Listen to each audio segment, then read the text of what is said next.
a primeira leitura da Parashá de Toldot, e esses são os descendentes de Yitzhak, filho de Avraham. Avraham gerou Yitzhak. Esses, Yaakov e Esav, que estão citados na nossa Parashá. Avraham gerou Yitzhak. Por que tem que falar isso? Já falou que Yitzhak é filho de Avraham. Ele fez necessário falar que Avraham gerou Yitzhak, porque os palhaços da geração falavam que Sará foi engravidada de Avimelech. Afinal, ela ficou tantos anos com Avraham e não engravidou, e de repente, depois que ela passou um tempo na casa de Avimelech, de repente ela está grávida. Então o que Akadosh Baruch Hu fez? Formou o rosto de Yitzhak muito igual a Avraham. E todas as pessoas viram claramente, testemunharam que Avraham que gerou Yitzhak. Por isso está escrito Yitzhak, filho de Avraham, e a prova, o testemunho que Avraham gerou Yitzhak era claramente notório na face dos dois. Yitzhak tinha 40 anos quando ele casou com a Rivká, filha de Betuel, o arameu, de Padan Aram, a irmã de Lavan, o arameu, pegou a Rivká como esposa. Sharei, por que 40 anos? Quando Avraham Avinu voltou do Monte Moriá, que ele ia sacrificar o Yitzhak, ele recebeu a notícia que nasceu Rivká. Yitzhak tinha 37 anos. E nesse mesmo momento faleceu a Sará, e desde que nasceu Yitzhak até a Kedá, são 37 anos, como a gente pode fazer a conta que Yitzhak nasceu quando ela tinha 90 anos, e ela faleceu com 127, então a gente chega à conclusão que ele tinha 37. E nesse mesmo momento nasceu Rivká, esperou 3 anos para que ela esteja apropriada para casar, e aí realmente, quando ele tinha 40 anos, ele casou com ela. Bat Betuel, filho de Betuel, de Padan Aram, irmã de Lavan. Por que tem que falar isso tudo? A gente já sabe, já estudamos isso na Parashá Raí Sará, que ela era filha de Betuel, que era irmã de Lavan, que ela morava em Padan Aram. Vem mostrar o louvor dela, que ela era filha de Irachá, irmã de Irachá, o local dela, pessoas de Aroshaim, ela não aprendeu dos atos dela, ela era considerada uma rosa entre espinhos.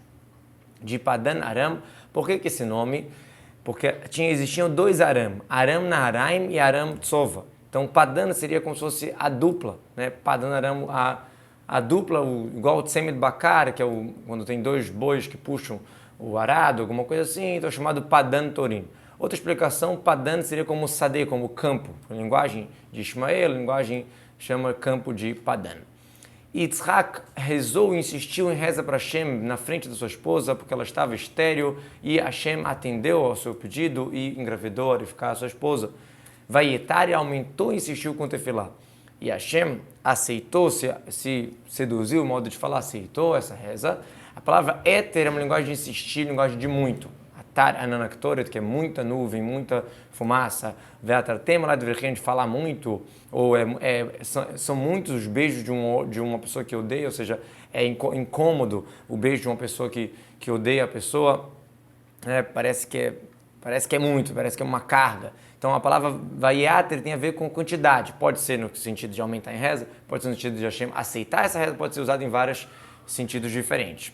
Na frente da sua esposa, cada um ficava num canto e rezava, e um ficava no canto e rezava. A ideia, na verdade, era que um rezava pelo outro. Yitzhak falava, olha, eu não mereço, mas por Rivká, e Rivká falava a mesma coisa. Hashem, faça a gente ter um filho pelo mérito de Yitzhak. Veayat Eloi atendeu a reza dele não dela. Porque não é igual a reza de um tzadik, filho de um tzadik, para a reza de um tzadik, filho de Irachá. Por isso que foi pro dele e não pro dela. Aqui tem uma explicação muito interessante, que já que ele estava rezando, Lenor Aristô, olhando para sua esposa, ou seja, pedindo a Deus pelo mérito dela, então realmente não é igual a reza de um tzadik, filho de tzadik, com um tzadik, filho de Urachá, é mais forte de um tzadik, filho de Urachá. Então, como Yitzhak estava pedindo pelo mérito de Rivká, por isso que ele foi atendido, porque ele estava pedindo pelo mérito dela, que ela era boa, mesmo com todo o meio dela, que não era bom, o meio que ela nasceu. Vai Trotetsua, Barimba, que vai depois que ela engravidou, começaram a correr, a brigar os filhos dentro dela, e ela falou, se é assim, por que eu existo? Por que vale a pena eu rezar isso tudo? E ela foi buscar a informação com Hashem, vamos já entender. Vai Trotetsua, esse Passuk, ele está pedindo, me explique, né? Não dá para entender o que quer dizer, o que eles estão se esmagando, o que eles estão brigando, eles estão correndo, os sábios explicam que Trotetsua, de Iritzá, de correr, que quando ela passava na porta de lugares de Torá, de Shivá, de Shem Ve'ever, então Yaakov, que estava na barriga dela, corria, queria sair. Quando ela passava na porta de idolatria, Esav queria sair. Outra explicação, eles estavam brigando pela herança dos 2 mundos, do mundo vindouro e do mundo físico. Ela disse, se é assim que é tão sofrido a gravidez, por que eu fiquei rezando tanto, desejando tanto engravidar, se era para ser desse jeito?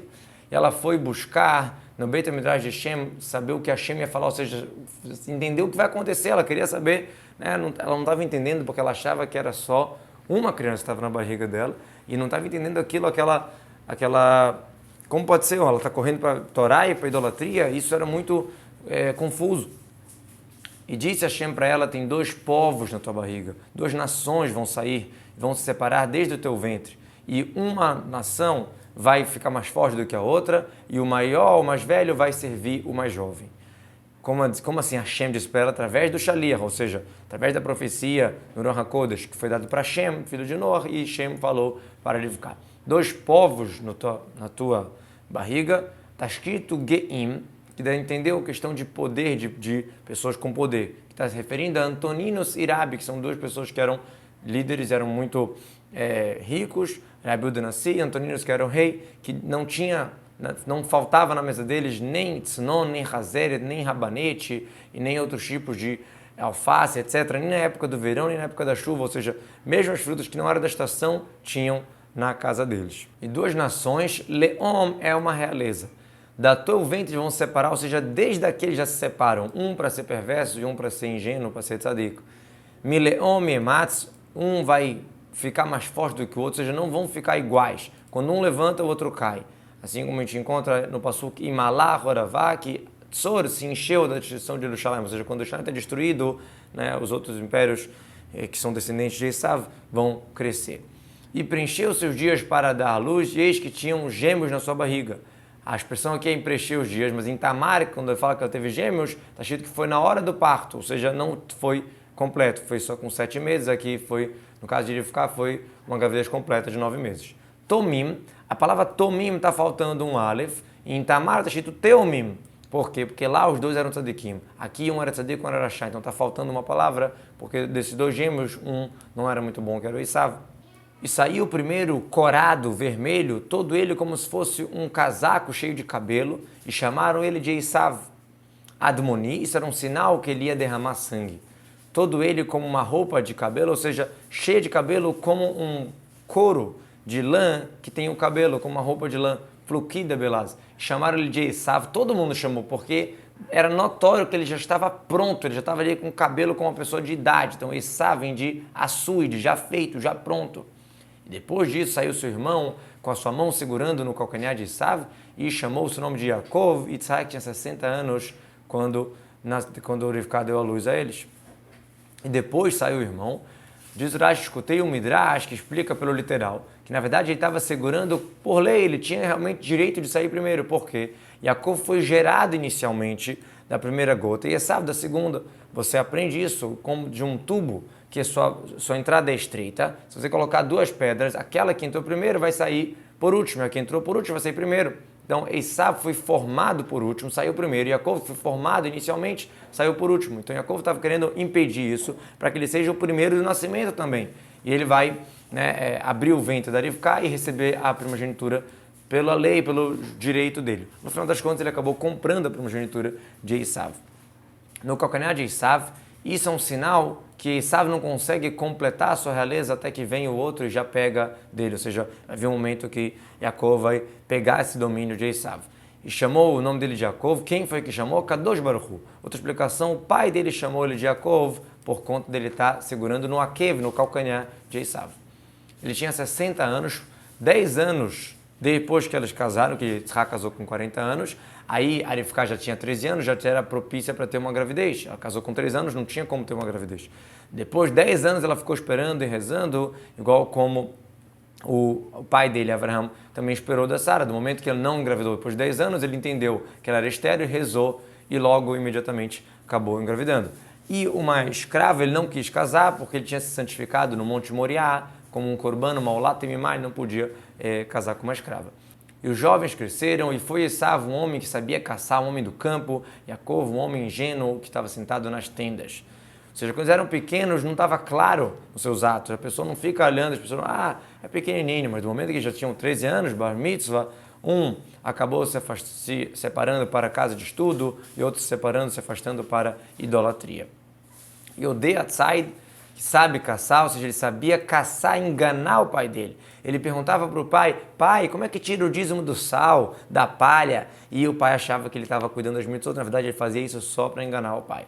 O homem do campo como sentido literal, uma pessoa que não faz nada e fica procurando, né, para caçar algum animal, aves, com o seu arco. Já Yaakov era um homem ingênuo, ou seja, não era expert em todos esses assuntos, com a sua boca falava o que ele pensava, aquela pessoa que não tem aquela agilidade, aquela coisa para enganar, é um ingênuo. Yoshev Halim, sentado nas tendas, a tenda de Shem, a tenda de Ever, estudando a Torá. E Yitzhak gostava de Esav, por conta dele caçar ele com a boca, e de ficar, gostava de Yaakov. Befiv, com uma tradução, na boca de Yitzhak. Ou seja, que Esav caçava e trazia para Yitzhak comer. Outra explicação, na boca de Esav, porque Esav caçava com suas palavras o próprio pai, ou seja, enganava ele com seus ditos. Yaakov cozinhou um cozido e veio Esav do campo e ele estava cansado. Vaiazed é uma expressão de linguagem de cozinhar, como a tradução do Unclus. Ele estava cansado de tanto assassinar. Como a gente encontra o Pasuk, Aifá nafshi lehogim, minha alma está cansada, né, de tanto matar.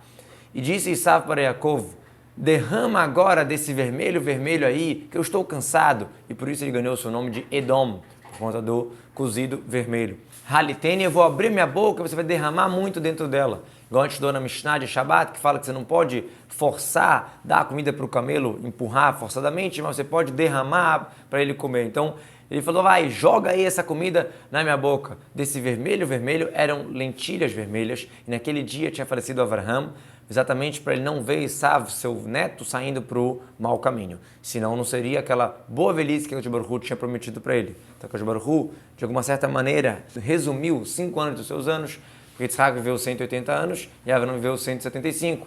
Yaakov estava cozinhando as lentilhas exatamente para dar comida para o enlutado, para o pai dele. Por que justamente lentilhas? Porque parecem um círculo, uma circunferência, porque o luto lembra para a gente do ciclo da vida, né, que é no mundo que vai voltando. Outra explicação, como a lentilha não tem boca, também o lutado não tem boca, ele não deve ficar cumprimentando e falando, né, por isso que é o costume de dar a primeira comida para o enlutado, ovos, que também são redondos, não tem uma entrada, né, a mesma ideia do enlutado. Né, que o enlutado está escrito que 3 dias ele não deve responder, e nem, com certeza não deve cumprimentar, de 3 até 7 dias ele responde para quem falou com ele, mas ele não começa a cumprimentar, tudo isso como é conhecido. E disse Yaakov, vende como hoje a tua primogenitura para mim. Como assim como hoje? Igual como esse dia que é claro, vende de uma maneira bem clara que é você realmente abrir mão da sua primogenitura. Bechoratcha, por que Yaakov queria comprar? Já que o trabalho, o serviço no Beit HaMikdash, na época, o serviço para Deus, ainda era feito pelos primogênitos. Yaakov falou, esse rachá não vale a pena ele fazer sacrifícios para Kadosh Baruch Hu, melhor que eu faça isso. E disse Esav, eis que eu estou indo para morrer, para que eu preciso da primogenitura? Como assim? Se eu já vou perder ela de qualquer jeito, porque a gente sabe que no final das contas a tribo de Levi pegou, então eu vou morrer e nem vai chegar a isso. Outra coisa, Esav começou a pensar, qual é a ideia desse trabalho? Tem várias proibições, tem várias coisas que não pode. Se a pessoa bebeu vinho, ela não pode servir no Beit HaMikdash. Se a pessoa está mais de um mês sem cortar o cabelo, também não pode. Então eu vou acabar morrendo por conta disso. Ela falou, então para que eu quero isso? Deixa para Yaakov. E disse Yaakov, jura para mim como hoje, como o dia de hoje. Ele jurou e vendeu a sua primogenitura para Yaakov. Yaakov deu para Esav um pão e um cozido de lentilhas, ele comeu, bebeu, levantou e foi, ou seja, de uma maneira totalmente gulosa, sem brahá, sem nada, e desprezou Esav a primogenitura. Ou seja, a Torá está testemunhando que ele estava desprezando o trabalho, o serviço a Hashem, né, que ele tinha essa possibilidade e estava abrindo mão por um prato de comida. E teve fome na terra, fora daquela primeira fome que teve na época de Avraham, e Yitzhak fez a mesma coisa, desceu para Gerar, onde tinha o Avimelech, rei de Plishtim. Hashem aparece para ele e disse, não vá para o Egito, como Avraham fez, fica aqui na terra que eu estou falando para você. Porque ele estava pensando em descer, igual como o pai dele desceu na época da fome, na época da seca. Ele falou, você não pode, você é um korban, uma olátima que subiu para Deus, você não pode ir para fora de Israel não é propício para você. More nesta terra e eu vou estar com você, vou te abençoar aqui para você, para a descendência, vou dar todas essas terras, eu vou cumprir meu juramento que eu fiz para Avraham, teu pai.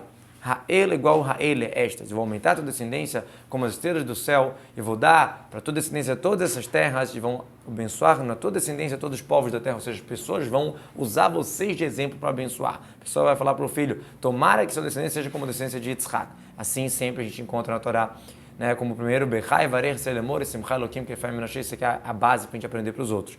A mesma coisa a gente encontra para maldição, que a mulher, na história dessa mulher Sotá, vai ser usada como exemplo para amaldiçoar. A pessoa que quer amaldiçoar o inimigo fala que seja como fulano.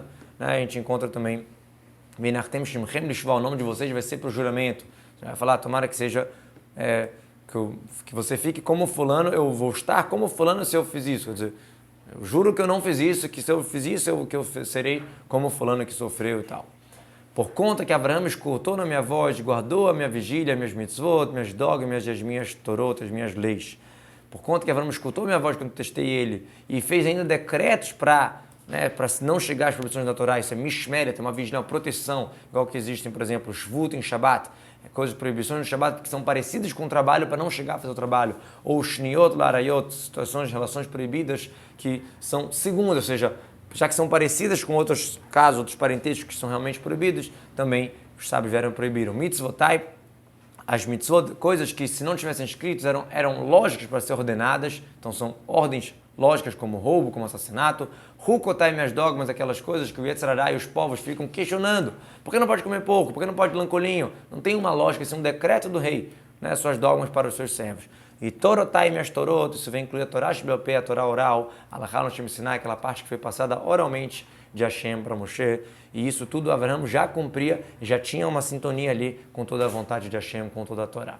Gostaria de apresentar para vocês o projeto Veshinantam, é parceiro do Rumash Diário, e quem quiser acompanhar o Rumash em português, entender melhor, tem aqui no livreto, tem também outras coisas muito interessantes, Tânia Diário e outras coisas muito legais na revista. Podem acessar o site www.veshinantam.org.br e assinar.